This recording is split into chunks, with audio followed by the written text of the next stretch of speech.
Well, credit to Colorado State. They're a terrific team. It's amazing just that this league and some of the players, how terrific they are.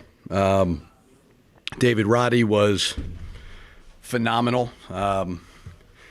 Didn't really, he got rebounds. He's tough. We tried to trap him. We tried not to trap him, and he burnt us. But I think at the end of the day, what got us was the lack of ball movement offensively.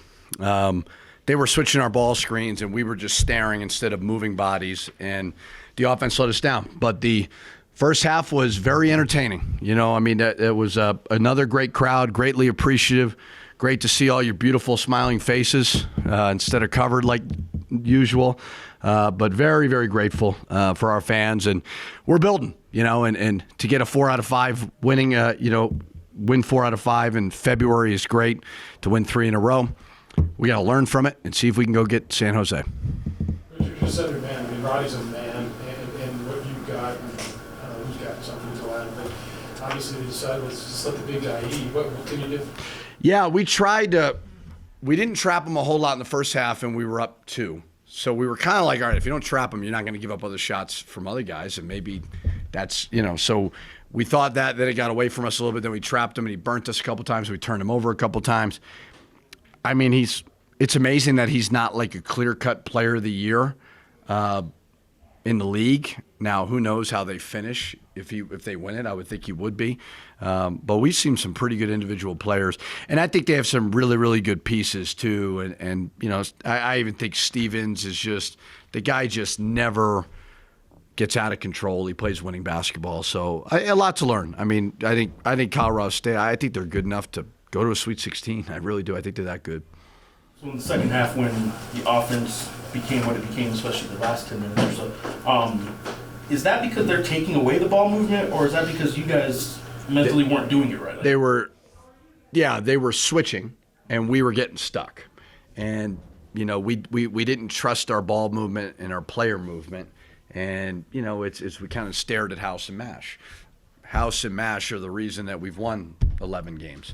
But we need to do a much, much better job. I got to coach them better because it was just way too much dribble instead of moving the ball. We went down to Jay a couple times on some switches, and that was good. So I think we'll watch the film and learn from it. And we regressed. I thought our offense was really, really moving forward in a lot of things, but we regressed there. You guys have had teams obviously switch on this season before this season. So I'm curious, like, why they seem so just unwilling, I guess, to adjust to it.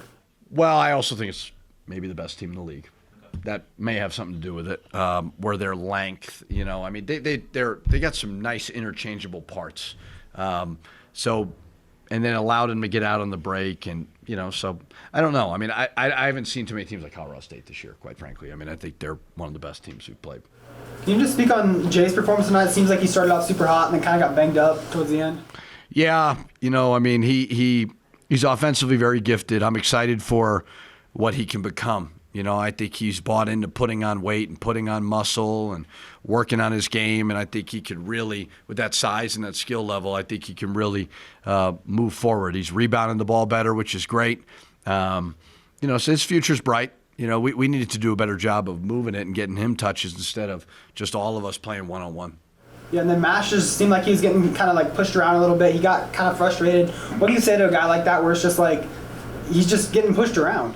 Yeah, I thought he got a little frustrated. He missed like 3 at the basket that were good looks, and it's a big physical team, and we're just not big and physical right now.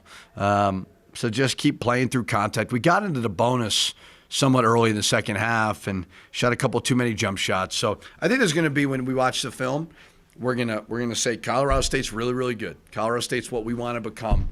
That's Nico's done a really good job of slowly building it, right? And I know we don't want to be good in 4 years. I understand that. But he's built it the right way. That's what we're trying to do as well. And those are guys who weren't great early, and they've become great because they've got a lot of experience. Richard, minus 4 minutes, you just put in 2 of the best teams in the league over the last 2 days. What did your team prove to themselves? What do you know now that maybe you didn't know 3 years ago? Well, I think I've said it a lot. We're trying to rebuild a lot. And I think our fans that come and watch us play know we're going to give it our best shot. We are undermanned, but they see that we're going to scratch, we're going to claw. It's not going to be an easy game. There's clear deficiencies, front court and so on. We're clearly young. But we're going to keep fighting, and that's the biggest thing that I've been proud of. I think they're all great kids who work hard, and I think you're starting to see this fan base is getting engaged again, and that's what it's all about, because I've said it over and over again. I took the job because of that. Our players come here because of the pit and because of the fans. Our staff comes here because they believe in it, and it'll happen. And our fans, I know, will appreciate when we play like that, especially in the first half. So Sebastian, I know they don't have anybody that's like Graham Ike. Graham Ike is actually a better matchup for anybody, or for Sportsman than anybody they have. So I get that's part of it, but he didn't play the final 10 minutes. I know he didn't have as good of a game, but was there something going on that you decided not to go back to Sportsman? Probably because, so we put Jay at the 5, and Jay was not great at guarding Roddy. So we put Javante at the 4 and put him on him. And we just felt like matchup-wise, we were swimming upstream, and Jay's the better offensive player, and our best offensive lineup has been going a little bit smaller. But I thought Sebastian was good. He got in a little bit of foul trouble. We took him out and didn't go back to him. I think a lot of that was just we were swimming upstream offensively. Coach, 3 games in less than a week. You guys, are you going to give the guys kind of some rest going into Sunday? Are you going to go at it kind of hard? I'm not giving them rest. We'll come back. We're not going to beat them up for sure, but tomorrow is Friday, so we'll watch a lot of film, get their minds right. It was emotional because just 2 games ago we beat a top 25 team, and who none of us didn't know what to expect, so to speak. Then we just come off, and I was worried about their energy coming into this game, and it was really good at the beginning, and you could tell we got fatigued as the game went on. So this time of year, it's all about teaching them from film, but making sure they're rested.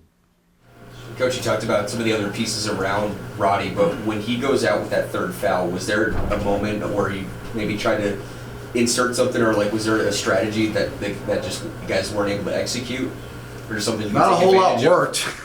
I think they're really good. I think they're one of the best teams in the league, and I think we're still trying to figure it all out. I think when Roddy went out, our offense certainly sputtered, and we just got to learn from it and get better.